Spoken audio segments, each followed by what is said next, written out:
You're listening to Brainwork Framework, a business and marketing podcast, brought to you by focus-biz.com. CEOs, coaches, and business leaders, if you're looking to take your leadership skills to the next level, you're going to want to listen to this next episode. Our guest today is Sophia Casey. She is the CEO of ICLI Rising, International Coaching and Leadership Institute. You have to hear about her experience and what she's bringing to the table as far as it is concerned with authenticity. And that's something that's really important that is overlooked today in the business landscape. Sophia, thanks so much for joining us. How are you today? Thank you for having me. I am well.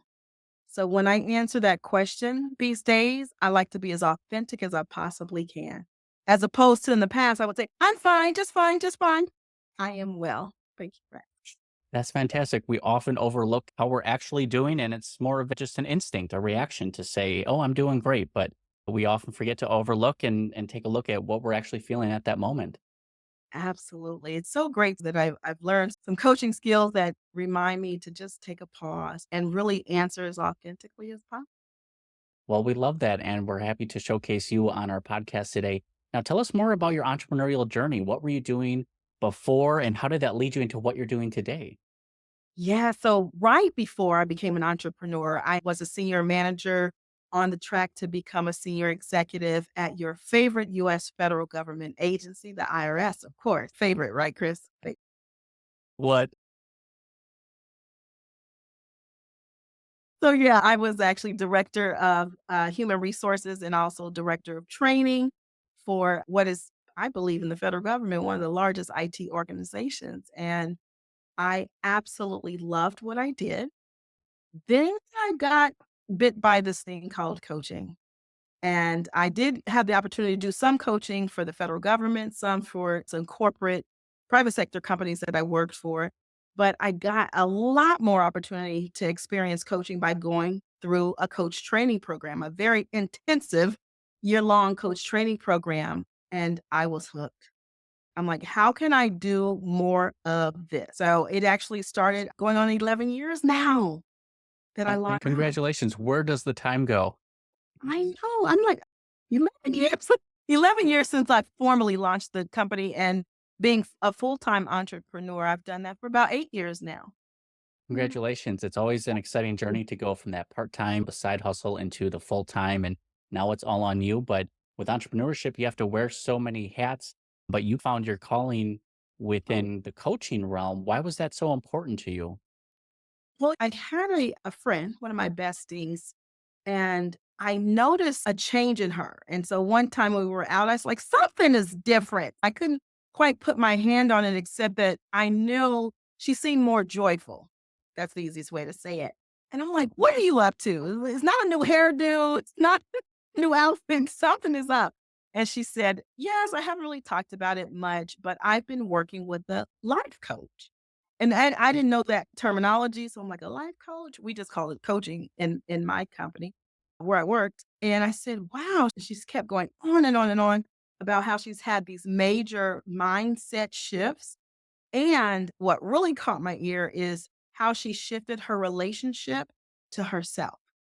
So I was like, oh my gosh, I'll have what she's having. So she shared with me her coaches information. I called him up and he did what we call in our industry a sample coaching session or a chemistry call, if you will, to see if we were a good match. And I would say probably 10 minutes into that conversation, I hired him. I was like, okay, this is easy. Like, this is not rocket science. I could use the support of a coach. And then fast forward a few months later, he invited me to a coach training program where in the middle of the room, there's this long table. Coaches are around the table and they are coaching each other, and the program leaders are coaching them. Maybe about 30 minutes into the observation, I turned to him and said, what is this? This is what I do. This is me. What is this? And I literally signed up for the year-long coach training program. When you find the right fit and it just seems like fate, you have to take those opportunities when they present themselves. Absolutely. And so I got bit by the coaching bug and really it just felt like me and I felt like I was doing it anyway. I just didn't have that terminology. And then there came a moment where I'm like, I want to do this full time. And that's when I put in my early resignation.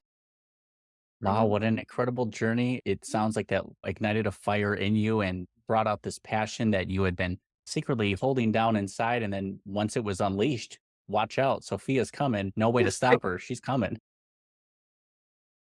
That's what a lot of my colleagues would say, like probably learning from me, because I literally eat and breathe coaching. I mean, that's how much I love it. That's how much I believe in it. And I've seen it work. And so fast forward, I've had the wonderful opportunity to go back into these federal government agencies, to go back into some private sector companies and support senior executive with their relationship with themselves, their leadership, how they show up in their workplace and their teams. It feels sometimes like an out of body experience. It really does. And so that tells me it was my calling to do this work.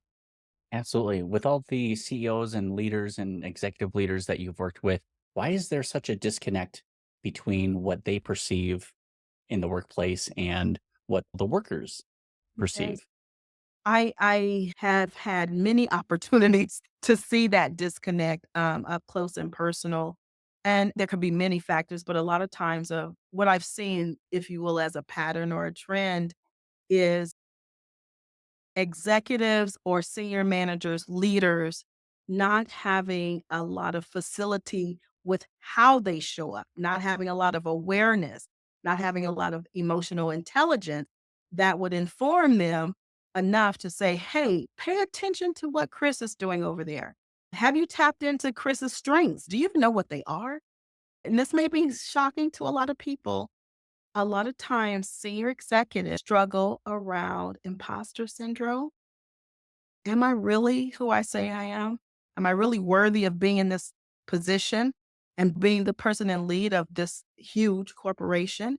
And that was surprising to me, but I use some of the same coaching techniques that I do with a C suite executive as I do with someone who is leading a school as a principal. Some of the same techniques. It's interesting to hear that the leadership team can experience this imposter syndrome. It almost makes them to seem more human. And I think in order to be more human, a big part of that is being authentic. What is authenticity and how does that play the role within your coaching and helping the leadership team succeed? Yes, I would say like my definition of authenticity is the willingness for me to be vulnerable, like fiercely vulnerable. Am I willing to really show who I am? And am I okay with people seeing that I'm, as Brene Brown says, I'm perfectly imperfect? Is that okay? And what is always so surprising, well, I should say it's surprising to a lot of leaders, is how much deeper their relationships and connection with their team members or their direct reports gets when they show more of themselves and show more authenticity and show that in many cases they're comfortable with who they are and sometimes they're not. And I just think it's really important for our team members, our employees to be able to see us as real people. Yes, there's a hierarchy, right? We need structure. Thank goodness. We need some of us more than others. We need structure, but at the same time, there's so much value in honoring yourself and honoring others by being willing to show more of yourself. That's very important. And for the leadership team who may be sitting there and thinking, well, if I become friends with my employees or my subordinates, they're going to view me as weak or they will take advantage of that friendship. Is that a proper perception or it's a misconception for them? Well, I say it is okay for me as an executive leader to be friendly. I'm very friendly with my team. I'm so grateful. Knock on wood, I have a very large international team.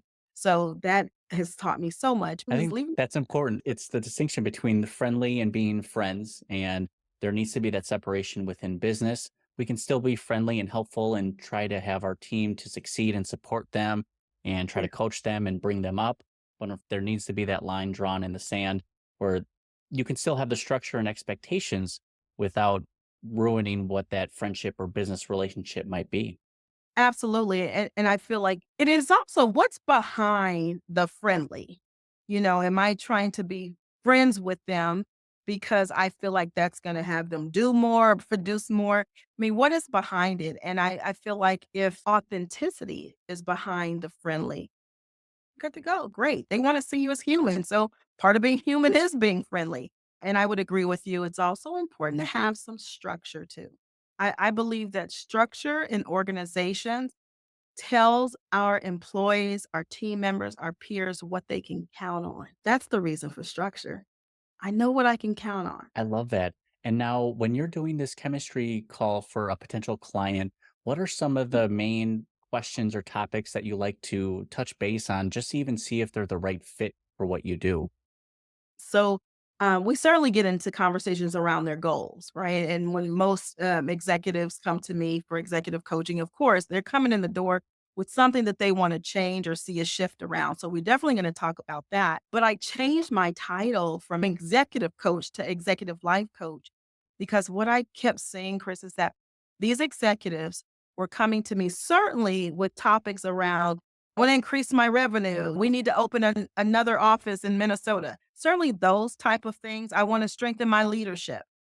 And they were also bringing to the conversation, I haven't seen my grandchild in 2 years. I'm still experiencing feeling uncomfortable when I have to present because internally, there's all kinds of self-doubt and inner criticism going on. And so I just put life in the middle of my title for that very reason. But I see it time and time again.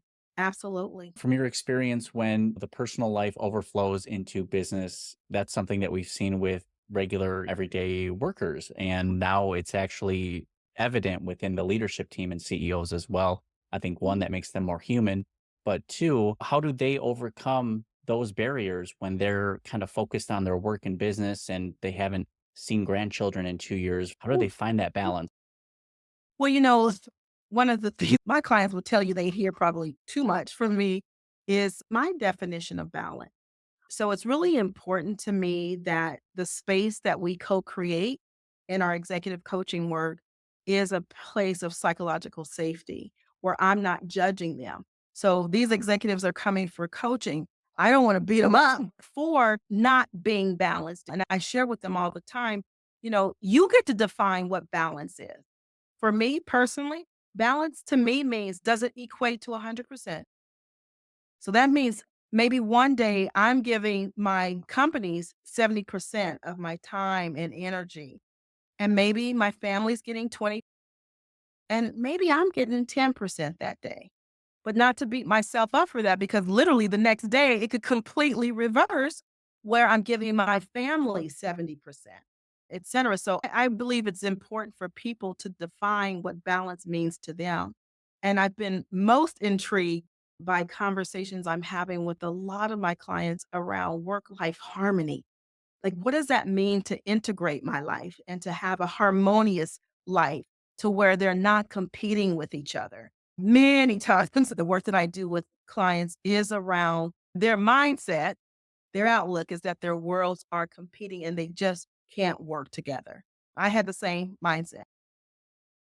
Now, for the CEOs and leaders out there who may be interested in joining some sort of coaching program or session to see what it can do for them, there's no shortage of coaches out there. How can they know who is going to be the right fit, who really has their stuff together and is actually going to bring value to themselves? I'm like salivating over here. And I'm salivating because I am grateful to be able to say I am a thought leader in the coaching industry because I've done a lot of work or around my own coaching. And some people will disagree with me.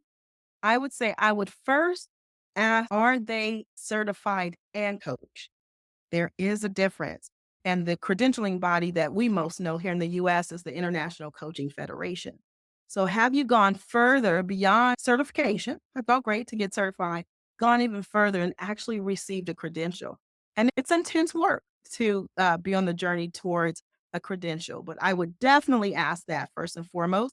And I would also ask them for their definition of coaching because then you can see if they're actually coming more from a consultant standpoint or they're actually coming from a coaching standpoint, which means I see you as perfect, whole, and complete as you are.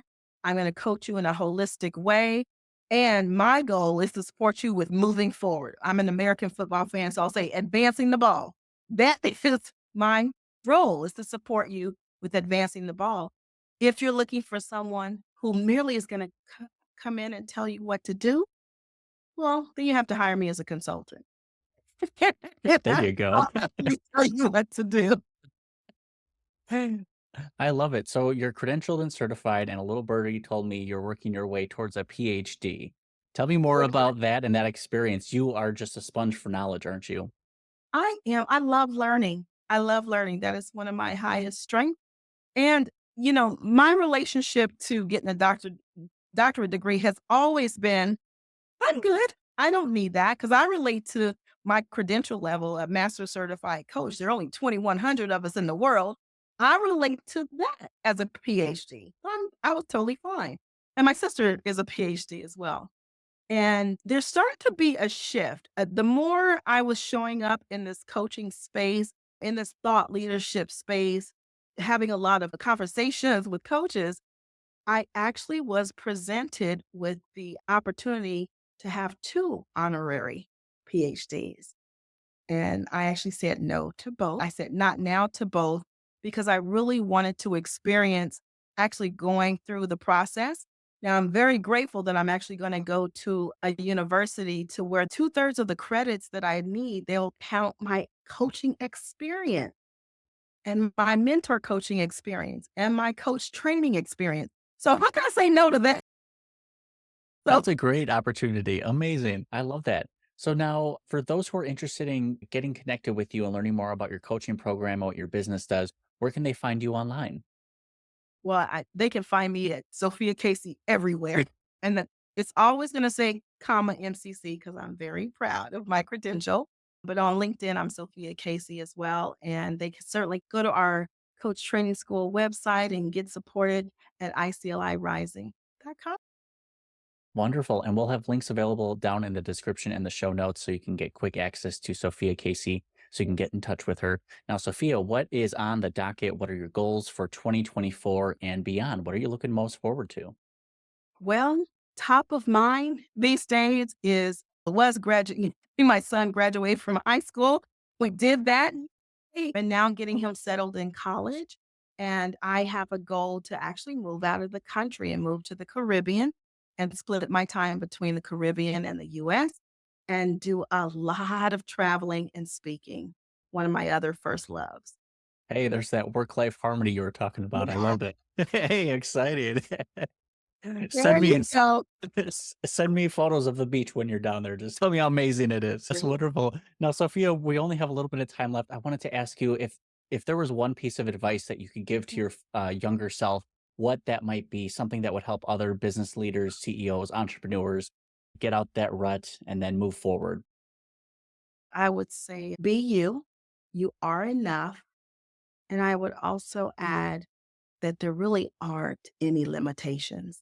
Only limitations are of your mind. And I would also add from a coach's standpoint, get her done.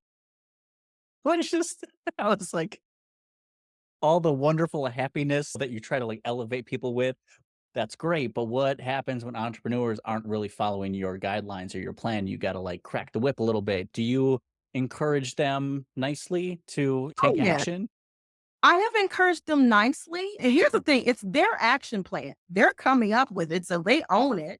But when I do start to see they're kicking the can down the road week after week after week. So yes, I call it a higher gradient of coaching comes into play. And they haven't fired me, so it's obviously working for them. But there is a higher gradient of coaching that I give when I see things because those things could be in their blind spot, right? They may not be aware of the barriers that are getting in the way of them actually having what they want. So I'm It's there to remind them of what they said they wanted. and that's so important because we can say we want X, Y, or Z and actually accomplishing and taking action towards that goal. We're gonna come up with barriers and excuses, but we need someone like you to come in and be our cheerleader, but then also help support us and guide us in that direction to taking action.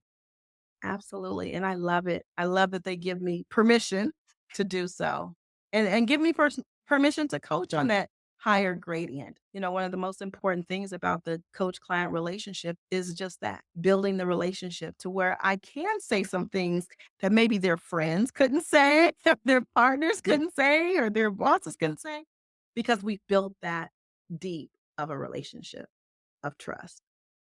So important. Now, since you love knowledge and learning, is there like a book or author, or maybe a podcast or video series that you've been diving deep into lately, or was transformative within your journey that you want to Oh, share with others?